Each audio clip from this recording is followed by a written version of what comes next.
नमस्कार, स्वागत है आप सभी का कॉर्पोरेट रडार में। आपके साथ मैं हूं नेहा आनंद। आज हमारे रडार पर है दिग्गज डाइवर्सिफाइड भारतीय electronic manufacturing service EMS provider PG Electroplast. Company के मौजूदा कारोबार और आगे के आउटलुक पर चर्चा करने के लिए आज हमारे साथ जुड़ चुके हैं कंपनी के एमडी विकास गुप्ता जी।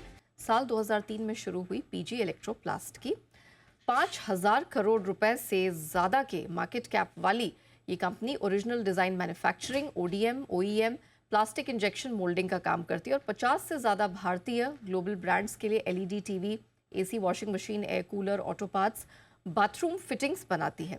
आज कंपनी के मैनेजमेंट से हम मौजूदा डिमांड ट्रेंड और गर्मियों में उनकी तैयारी कैसी है इस पर हम बात करेंगे, इनकी विस्तार योजनाओं को समझेंगे, ग्रोथ आउटलुक के बारे में बातचीत करेंगे। चलिए विदाउट फर्दर डिले जोड़ते हैं कंपनी के एमडी विकास गुप्ता जी को। Mister Gupta sir, good afternoon, बहुत स्वागत है आपका जी बिजनेस पे। सर, सबसे पहले तो ये जानना चाहेंगे कि इस बार काफ़ी भीषण गर्मी की संभावना जताई गई है across all the global weather forecast agencies और भारतीय मौसम विभाग का भी यही अनुमान रहा है। किस तरह की डिमांड ग्रोथ आप एसी के केस में देख रहे हैं इस साल? Good afternoon Neha ji.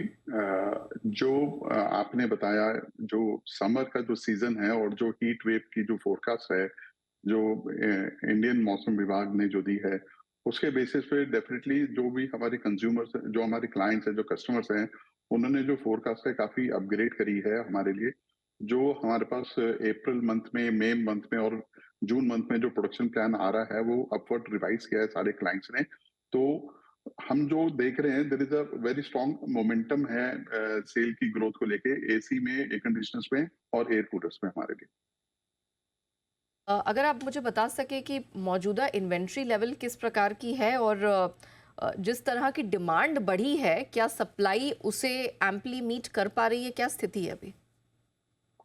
Basically जो कस्टमर्स ने हमको शुरू में फोरकास्ट दिया था, उसको काफी उन्होंने अपवर्ड रिवाइज किया है। और जब वो अपवर्ड रिवाइज किया है, तो उसके लिए जो रॉ मटेरियल है, वो सारी चीजें हम लोग अरेंज कर रहे हैं। ओके। हमारा जो मंथ ऑफ अप्रैल का जो प्लान है, वो हम लोग मोर लेस अचीव कर पा रहे हैं, उसमें कोई मेजर चैलेंज नहीं है, क्योंकि हमने कुछ इन्वेंट्री पहले से बिल्डअप करी थी।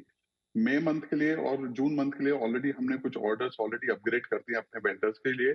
तो हमको लग रहा है कि हम लोग जो फोरकास्ट हमको कस्टमर्स ने दी है, विदाउट एनी मेजर इशू हम लोग मीट कर पाएंगे हमारे कस्टमर्स का plan for the month of May and June as well. जो कस्टमर्स हैं, उनके लिए भी इन्वेंट्री का एक तरह से स्टॉक आउट पोजीशन है। उनके जो डीलर डिस्ट्रीब्यूटर्स हैं, उनके वहां पे भी इन्वेंट्री काफी लो चल रही है। तो there is a very strong momentum अभी एसी सेल्स में। ओके। और कब तक आपको लगता है कि ये आप गैप फिल कर पाएंगे? और साथ ही मैं ये भी जानना चाहूंगी, जब आप कह रहे हैं कि आप यहाँ पर रॉ मटेरियल अक्यूमुलेट कर रहे हैं, कमोडिटी के प्राइसेस में जिस तरह का ट्रेंड अभी देखने को मिला है, मेटल प्राइसेस बड़ी तेज़ी से बढ़े हैं, तो अभी क्या सेंस मिल रही है प्राइस को लेकर और रॉ मटेरियल प्राइस ट्रेंड कैसा है? नेहा जी, बेसिकली जो भी कमोडिटी की प्राइसेस का इम्पैक्ट आता है, हमारे कस्टमर्स को हम लोग पास ऑन करते हैं। हमारा एक मैकेनिज्म रहता है जिसमें हम लोग कमोडिटीज प्राइस को एक इंडेक्सेशन के माध्यम के थ्रू पास ऑन करते हैं हमारे कस्टमर्स को। तो वो एक ऑनगोइंग प्रोसेस है, वो चलता रहता है कॉन्टिन्यूस बेसिस पे। तो उसका ऐसा कोई मेजर चैलेंज नहीं है। वो पास ऑन होता है कस्टमर्स को। ठीक है, तो वो एक रेगुलर प्रैक्टिस है। अच्छा, मुझे आप एक सेंस दे पाएंगे कि अभी एवरेज सेलिंग प्राइस, एक कंज्यूमर ड्यूरेबल आइटम्स है, उनका किस प्रकार का एक एवरेज सेलिंग प्राइस चल रहा है और यहाँ से गोइंग फॉरवर्ड आप किस तरह का ट्रेंड बनता हुआ देख रहे हैं?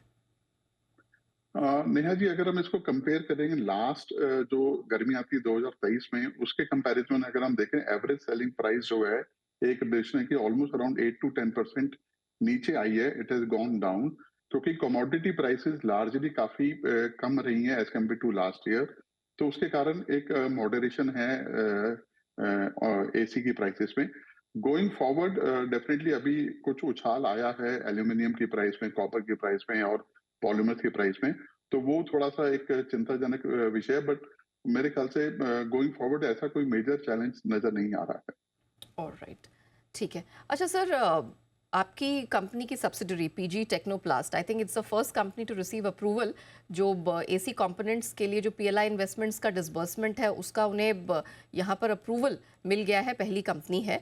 तो सर ज़रा ये बताइए कि किस तरह का क्वांटम ऑफ पीएलआई आप एक्सपेक्ट कर रहे हैं यहाँ पर आता हुआ? नेहा जी, पहला साल जो था उसका हमारे को पीएलआई का जो इंसेंटिव है 15 करोड़ रुपए का वो ऑलरेडी मिल गया है, हमारे अकाउंट में वो पैसे आ गए थे। और उसके अलावा जो हमने सेल्स जो 2023 और 24 का जो फाइनेंशियल ईयर क्लोज हुआ है, तो उसमें जो सेल्स अचीव कर रही हैं, उसमें हमारे को कॉन्फिडेंस है कि जो पीएलआई का इंसेंटिव है वो भी हमारे को कंफर्टेबली मिल जाएगा। हमने जो सेल्स टारगेट है उससे ज्यादा ही सेल्स अचीव करी हैं 2023-24 में, जो पीएलआई के टारगेट से लेके। ओके। अच्छा sir, as you rightly mentioned, FY24 है, हमने growth rate across all your segments बहुत अच्छी देखी है। नए वित्त वर्ष में FY25 की बात करें, क्या इसी ग्रोथ रेट को कंटिन्यू करने का इरादा है और क्या ड्राइविंग फोर्स हो सकता है, कौन सा एरिया है जिस पर आप खास फोकस करते हुए दिखाई देंगे? नेहा जी, हम लोग एक स्पेसिफिक गाइडेंस जो है FY25 के लिए वो हम लोग फॉर्मली रिलीज करेंगे, वो अभी हमने रिलीज नहीं करी है। इसके लिए हमको 2 से 3 हफ्ते का टाइम लगेगा। बट मैं आपको ये बता सकता हूँ कि जो भी प्रोडक्ट कैटेगरीज हैं, चाहे वॉशिंग मशीन हैं, एयर कंडीशनर्स हैं, टेलीविजन हैं और प्लास्टिक मोल्डिंग बिजनेस है, सब में एक बहुत अच्छी हमको रोबस्ट ग्रोथ नजर आ रही है आने वाले समय में। और हम लोग आपको एक गाइडेंस रिलीज करेंगे। मेरे को लग रहा है कि एक मोमेंटम अच्छा हम मेंटेन कर पाएंगे गोइंग फॉरवर्ड एज वेल। तो बेसिकली मुझे थोड़ी सी एक अंडरस्टैंडिंग इस लिहाज से चाहिए थी कि आपके जितने भी टारगेटेड बिजनेस वर्टिकल्स हैं, प्रोडक्ट, प्लास्टिक, मॉड्यूल, इलेक्ट्रॉनिक, यहाँ पर FY25 में आपका फोकस कैसा रहेगा और क्या ये मिक्स जो है उसमें कोई बदलाव रहने वाला है? जो प्रोडक्ट मैन्युफैक्चरिंग का हमारा बिजनेस है उसमें जैसे हम लोग एसी देखते हैं, वॉशिंग मशीन देखते हैं, एयर कूलर्स देखते हैं और टेलीविजन को हम इलेक्ट्रॉनिक कैटेगरी में लेकर आते हैं।